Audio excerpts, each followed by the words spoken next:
Don't be afraid to dream big. The universe is not on a budget.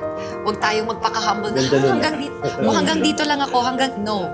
We can ask for more because we deserve the best. Good day mga ka-global! Here on TGFM Spotlight, we continue conversations that matter, especially those that impact the way our global Filipinos think, decide, and build their future. Many of our kababayans carry stories of sacrifice. Some have celebrated wise investments. Others have endured painful lessons from decisions made under pressure or incomplete guidance. What became evident in the conversations that followed was a shared longing for clarity, for a framework rooted not in hype, but in discipline and long-term vision. It was within this context that the Property Decision, a financial wellness masterclass, was recently mounted in Dubai, an advocacy-driven initiative that emphasized a simple yet transformative principle. Property investment must follow a clear formula anchored on sustainable income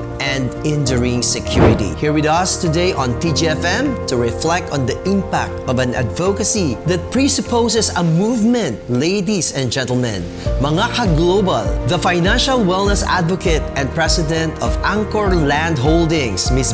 Beth Ventura, with the actress and inner wellness advocate, Ms. Maxine Magalona. Hey, Ma'am Beth, Miss Maxine, it's always an honor to have you with us. During the masterclass, many attendees shared that what struck them most was the calm, structured way property investment was explained almost like permission to pause in a market that constantly pressures people to act fast. You emphasized that investment should be anchored on sustainable income and long-term security, not hype. For an audience that is often bombarded by urgency-driven marketing, how do you practically guide them to slow down, quiet the noise, and make decisions from a place of clarity rather than fear of missing out? Yes, already. In fact, from the last session that we had, we see how they appreciated the structure of how we have approached our discussions in terms of how they should take investments in a level where they understand, where their decision making is more framed with a lot of formulas that they need to ask themselves first. Marami kasing kailangan tanong muna sa sarili, right? Not just the readiness, which Maxine here guided them also on how they start from themselves. So maganda yung partnership ni Maxine as a influencer and as a individual who has a voice to be able to convince, no? This opportunity is also very nice for actress like Maxine because she is able to really use her craft not to dance and sing, but this time to share yung kanyang, insights na her voice is more powerful than my voice because she gives them the hope from a very humane way na kaming actress, sabi niya, is we gone through a lot, right? Can you share with us now your intention of creating this advocacy? The advocacy came about because I have had many years of discussions with not just a few Filipino investors overseas, not just in Dubai, but also so many places around the world. Inaral ko din how to approach it because I know may have a solution but the rollout of how they will be able to understand the solution mas importante. So it took me a while and then now I came up with this advocacy not just to help them elevate their investment strategies but also how they should understand the basics and the formulas kung paano ang sustainable income. Ngayon kasi is very defined yung gusto nila. Hindi lang basta income, sustainable, something that will give them a peace of mind. Ipark ang pera, maghintay ng predictable na income. Hindi yung mag-aalala ko kung anong nangyari. That's why the model, we hope that is going to be part one of the many solutions later on. And the fixed income business model is something that I thought that would address, the unpredictability and the desire to have a sustainable income. So ngayon, dinagdagan ko lang I put it all together in a set of formula. So simple, but then kung papakinggan mo, yun na yun. Yun yung the guidance, the how to navigate, how to understand. It may be difficult, but I will mince it for them to make it really very understandable. Yun yung essence ng advocacy and the masterclass that we... Miss Beth, you've mentioned that this advocacy was shaped by your real conversations with OFWs, and during the post-event discussions, we saw many participants nodding in recognition when past investment struggles were mentioned. From your experience, what common emotional or behavioral patterns do you see in these painful stories? Is it trust misplaced, decisions made out of pressure, lack of guidance, or something deeper? And what mindset shift must happen for property decisions to truly become more disciplined? Yeah, the bottom line is really the trust. No? They lose the trust eventually because when you have been frustrated from the basic processes of investment purchasing, then you're lost. So yung being lost is already giving you the less confidence over the investment platform or even the products. And then later on, you shy away from even looking at it already. So you stop by saying, I have a failed investment. That's how they are now. So I thought that first is, there is always hope. There is always a better way. And that better way is really going into the formulas. And then, but when I met them in the master class, the moment that they saw the guidance and that there is a quick understanding, the formula made it simple for them to understand. Now they see that, yeah, I can decide better now. Yeah, so it's that decision making that is founded by structure ang hinahanap nila because we are the expert, right? Because we are the developers. So we should not just come up with good properties, but also properties that are well designed, well structured for them also to be able to meet the value they want from investing.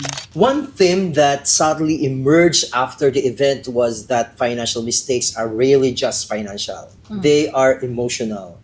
Excitement, fear, comparison, even pride can drive decisions. In your view, what is the most dangerous emotional trigger investors must guard against? And how can inner awareness, knowing one's goals, limits, and values, become a practical tool in building financial discipline? True. Bottom line, if I put together all the mistakes that was shared to me, what was apparent and common to everyone is that they were too emotional. They were just taken away by hype. No? They were to the point where they trusted, the recommendations of their friends, relatives, hoping that they made the right decision. But the absence of knowing the formulas from the fundamentals of investment led them to not just a trap, but a wrong, failed investment because there's so many factors nga eh. It has to your capacity, your financial status should match the right investment, right? And then your goals, investment goals should also match the right project that will, generate the investment goal that you want. So it's not difficult at all to understand. It's just that investors did not put much attention on doing the process of proper decision making. Ano lang, it's a matter of, it's not a big problem at this point. It's just a matter of having institutions and developers like us to guide them. Bigyan sila ng Tools? to get tools to refer to when they purchase. So what is that to us? Dapat, and I hope that in the next sales activities of everyone, we hope that they will already include the process of decision making, okay, of the clients whenever projects are discussed to them.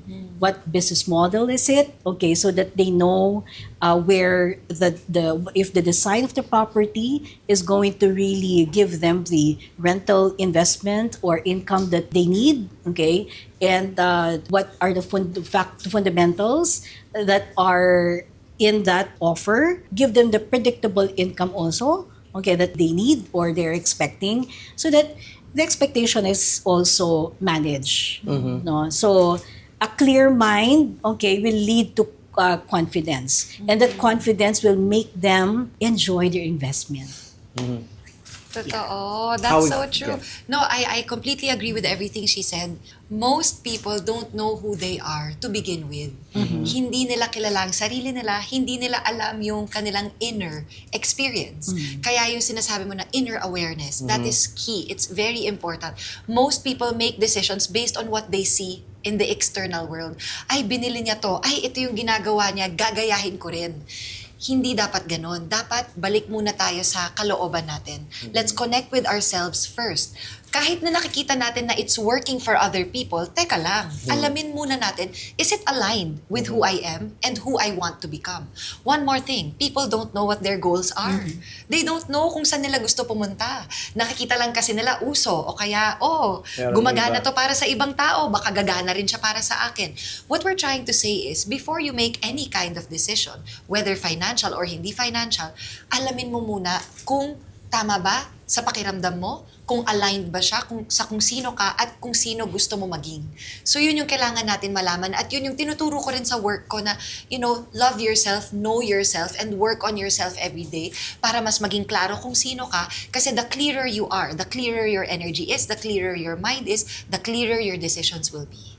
Our next question, post-event feedback described the masterclass not just as informative but reassuring. Some participants even said they felt a sense of restored confidence. Was there a particular moment, maybe a question from the audience or a personal testimony, when you realized that this was no longer just a seminar but a mindset shift happening in real time? Many have shared the positive effect on them when they understood the masterclass. Maganda yung kanilang the take-up on how they will judge properties already. But of course, it's not naman that quick, no? And that completely transform sila into that level of decision-making. But importante na intindihan nila is that kailangan nga tignan ng mga considerations. Kailangan, again, yung mga factors and fundamentals, aralin. Because everything is, the beauty is that the informations are accessible. With those guidance, the confidence and the peace of mind now that they know that there is already a developer who's starting to step into this more responsible, more intentional way of selling. We're conscious with the sentiments of the investors.